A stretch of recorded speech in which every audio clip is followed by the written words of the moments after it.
Achieved.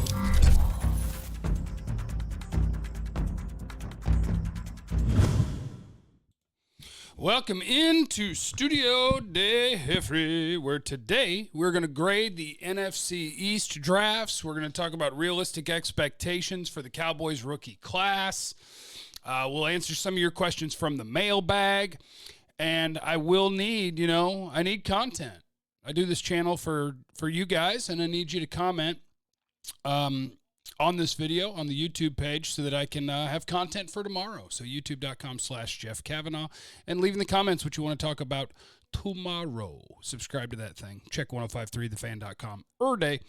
So the first thing that we want to do is talk about the NFC East grades, actually, and then we'll do Cowboys expectations for the rookie class, because the most common question I probably got from you guys was grade the NFC East drafts, not just the Cowboys. Also, shout out to my gaming shirt, Complexity, local esports team. When are you guys going to get a Warzone squad? My guy Prospect will be the first-round draft pick, and I'd just like to be the manager or something. Had a dub last night. Prospect had 20 kills. I had 7. Big Shat had 6. A little bit of an anomaly. Normally, I would be in last. Big Shat's a really good player. I accidentally got 7. Don't know how it happened. Around the NFC East. So we'll do in the order that they picked in the first round. So the New York Giants. I already gave the Cowboys yesterday. What did I give them? An A minus, something like that. The Giants, let's go through their draft. With their first pick at number 4 overall, they selected Andrew Thomas, the offensive tackle out of Georgia. Now, I think a lot of people in the league had the offensive tackles ranked differently. The names at the top were Jedrick Wills out of Alabama, Mekhi Becton out of Louisville, Andrew Thomas out of Georgia, and who didn't I name yet? I named Wills, Tristan Wirfs out of Iowa. So those were the top 4 offensive tackles, I think, for most teams. And I think what the Giants did is they went with what they considered the safest pick of those tackles. Wirfs and Wills played right tackle last year. Andrew Thomas has been a 4-year starter at Georgia. He got better every year. He plays left tackle. So I think the Giants felt like that was a safe pick to be the left tackle of the next 10, 15 years. And they may be right about that. So I got no problem with that. They picked what they considered to be their best offensive tackle. Offensive tackle, that position has a lot of value because of what it means for your passing game and for your run game. In the second round, the Giants took Xavier McKinney, the safety out of Alabama. And obviously, I think that's a good pick. Right around there's where I think he should have gone, but that's a guy that should be able to be a step-in starter in the NFL. Nice versatility as far as being a run player, physical, willing to tackle, instinctual, smart, can play the slot, can play down. Third round, Matt Parrott, the offensive tackle out of Connecticut. We'll see. I would give that pick like a C-. We'll see what he turns into. Darnay Holmes, the corner out of UCLA. Fourth round, 110th overall. That's okay. He wasn't really for me. He was one of the small corners in this draft. I preferred, Amik Robertson, the La Tech guy, over Darnay Holmes. But he may have a shot to be a starting nickel in the league. And then there are other picks. Shane Lemieux out of Oregon, offensive lineman. They're going to put him at center. Cameron Brown, linebacker, Penn State. Carter Coughlin, TJ Brunson, Chris Williamson, Tay Crowder. So their draft, I will give the Giants a B-, because I think I would have gone a different direction with the Parrott pick. I had to see the board to see what was available.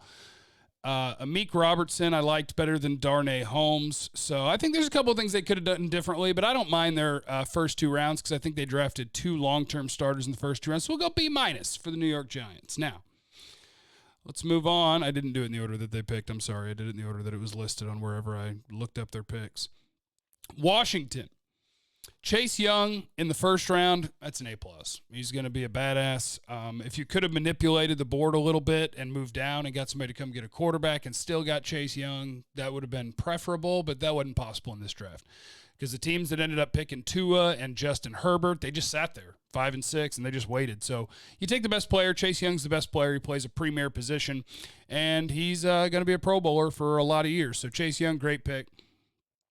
Antonio Gibson, the Memphis wide receiver / running back in the third round. That's where I had him graded, was as a third-round guy. It's all about how you implement him. I think he's probably best as a running back. He's really Tony Pollard from a year ago, so Cowboy fans know that. Now, they do it in a different way, but he's the same thing where he's just a weapon. He's a guy that after the catch is really good for different reasons. Pollard, it's elusiveness and balance. Gibson, it's balance and power. He's 230 pounds or just under. He's kind of a freight train, but also a little bit elusive. So I don't mind the Gibson pick. Sadiq Charles, LSU offensive tackle in the 4th. He could have been a top 50 pick if he didn't have a history of failed tests, suspensions at LSU. They did manage to keep him eligible for every hard game, but every easy game he was pretty much suspended. Antonio Gandy Golden, the wide receiver of Liberty in the 4th round. I had him as a 3rd rounder, so they get an A for that pick, of course. And on day 3, meh. So I would give them, let's see, Young is an A+. Gibson is a B+. Charles, if he works out, is an A+ for the value you get there. Gandy Golden is an A. Day 3 was meh. So I'll give Washington somewhere in the B to B+ range. Not a bad draft for them. And the Eagles. This is the one that's driving people bonkers. Eagle fans hated their draft. I didn't. Jalen Reagor at number 21 overall. Everybody's mad they didn't take Justin Jefferson because that's the name they got used to seeing in mock drafts. Jalen Reagor was my 4th wide receiver in this draft class. Justin Jefferson was 6th. So I thought they made the right pick with Jalen Reagor at number 21 overall. Jalen Hurts, quarterback Oklahoma in the 2nd round. This is what drove Eagle fans crazy.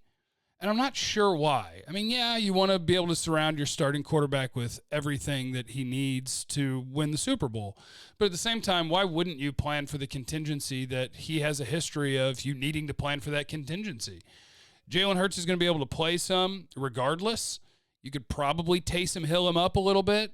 He's a 4.59 athlete.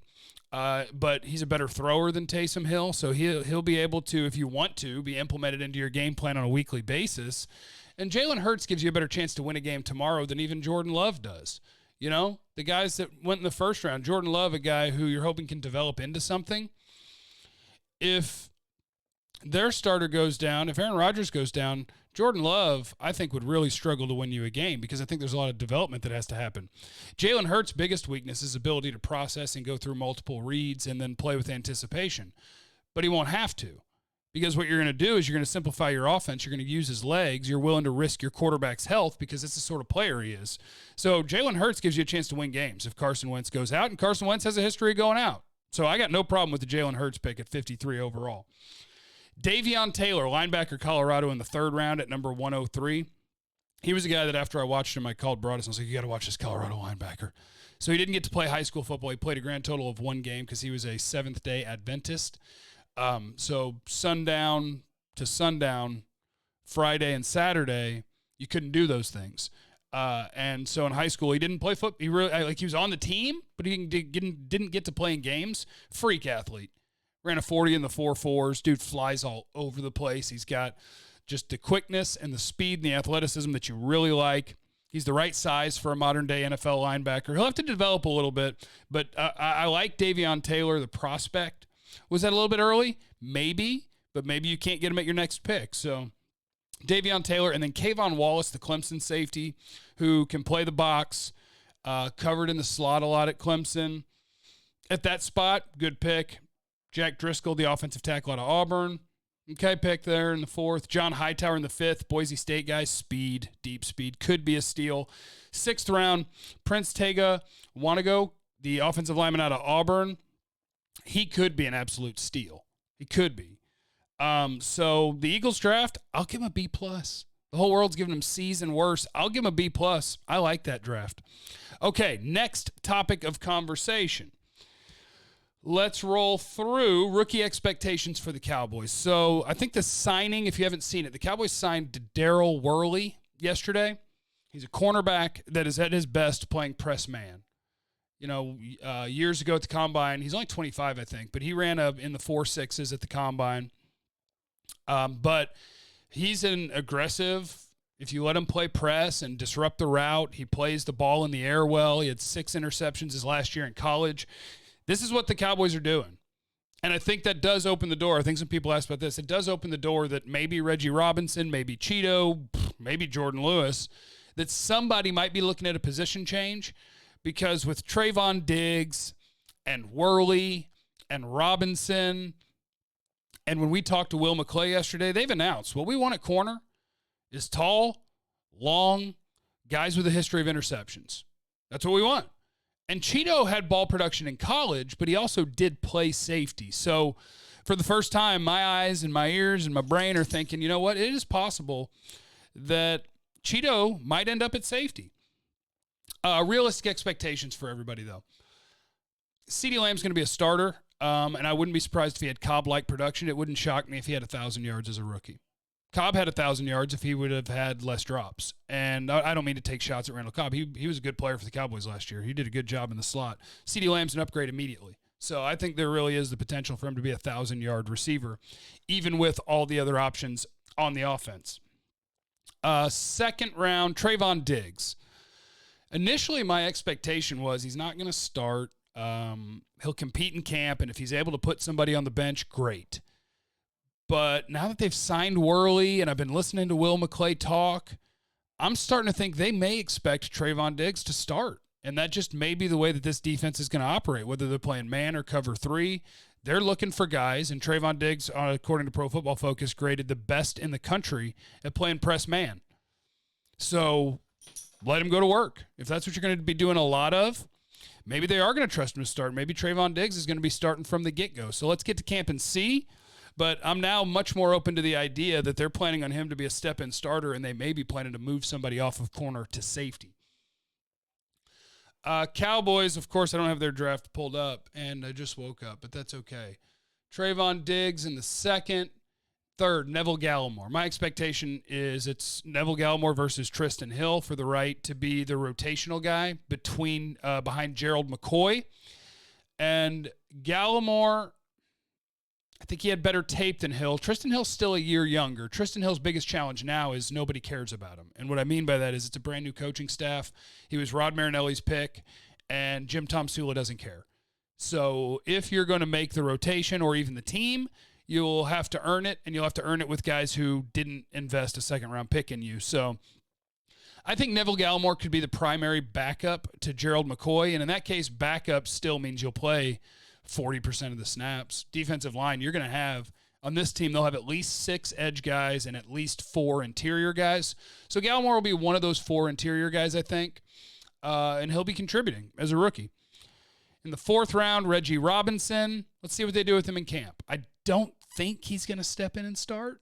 I don't think, because I think that would be really cojones-y if you were going to say, yeah, we're going to run out rookies starting on the outside, both spots on our defense. I think that's really big stones. So hopefully, he blocked a kick every year at Tulsa. Hopefully he's a special teams demon that's able to contribute a little bit in the secondary. If somebody gets hurt, he'll be available to play. So I just hope Reggie Robinson's active on every game day. He's able to help you out on special teams. And then going forward, maybe he's a starter a year from now when most of your secondary, their contracts are up. So that is him. And then, of course, we had Tyler Biadasz. He's the wild card. I don't know. They traded up for him, so they really like the Wisconsin center. And one of you did note in the comments on the video that he was coming off of a hip thing. I also believe he had a shoulder thing. But his tape to me was okay. It was okay. I would have graded him as a 3-4, and they picked him in the 4th. So I got no problem with that pick. Let's just see. Can he beat out Connor McGovern? Can he beat out Looney and Connor Williams? And because some combination of left guard center has got to be figured out, and I don't think they've figured it out yet. So with Biadasz, let's see. I'm just going to wait and see. If he starts at center as a rookie, holy cow, what a draft class. Struggles with power a little bit. The guy's going to get a little stronger in the butt. Bradley and I, expectations as a rookie. My expectations are he'll make the team. I had somebody ask, do you think he could start opposite Lawrence? I think it would be really ambitious to think that he's a better player than like Tyrone Crawford right out of the gate. So Anai, I like him. His tape is good. His athletic testing was bad, but I think he was phenomenal value in the 5th round. And let's see, can you take snaps from Dorrance Armstrong? Can you get Joe Jackson either buried on the depth chart or not making the team? I like Anai. And for Ben DiNucci, my expectation is that he makes the team. Will they keep 2 or 3 quarterbacks? Could they sneak DiNucci out of the practice squad and hold on to Rush for his final year? I want him to beat out Cooper Rush. That's what I want. So we'll see. Sounds like my food's here. Thanks, guys. This guy says I need more Call of Duty clips. Love to hear about the NFC East. That's from Joe Meza. Did that. Target and free agency. Billy, go get either Clowney or Griffin. Everson Griffin or Jadeveon Clowney. Go for the Super Bowl, man. We're past the period. The deadline was 2 days ago for the comp pick compensation. So the Cowboys are most likely going to have a 3, a 4, a 5, and a 6 extra next year. They traded it, the 5 that they had, for Biotish. Guys, for real. Excuse me. But they'll have 4 comp picks. So they should have 10 picks in the draft. And signing a guy now wouldn't count against that. Go get me one of them. Go. Run out Tank and Clowney. You've got the cap space to do it right now. Get after it. So that's what I want in free agency. Obviously, they added a corner yesterday. Let me see here. I'll save the rest of them because I'm running low on time because I got to, do a radio show today. But make sure you're subscribed to the YouTube channel. You're checking 1053thefan.com every day. And also make sure that you leave in the comments what you want to talk about tomorrow. I'll try to shout you out and take care of you. Now I'm going to go tell these dogs to be quiet.